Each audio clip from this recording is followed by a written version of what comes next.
Okay, so now in the last video we looked at computing cosine alpha minus beta, and we developed a formula for it. So now we're actually going to use that formula to compute the cosine of 15 degrees. So we're just going to be referring to our formula up above here. So we need to find two angles that we know the values of that subtract to be 15. So we could do cosine of 60 minus 45, or we could do cosine of 45 minus 30. And I'm just going to choose the latter one there. But either one, and then using my formula, it says cosine of a difference is the cosine of the first times the cosine of the second.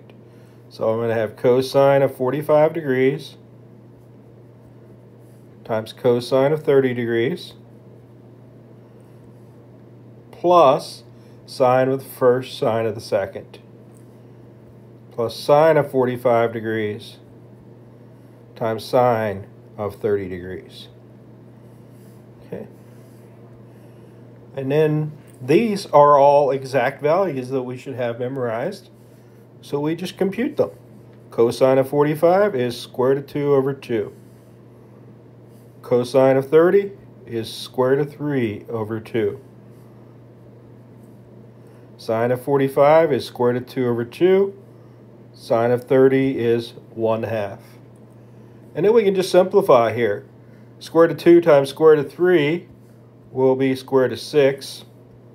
Square root of 2 times 1 would be square root of 2. And then in the bottom there, if 2 times 2 is 4, 2 times 2 is 4, so they actually have a common denominator. So one way of computing or writing the exact value for cosine of 15 degrees is square root of 6 plus square root of 2 all over 4. All over 4. Okay, so that's just one example.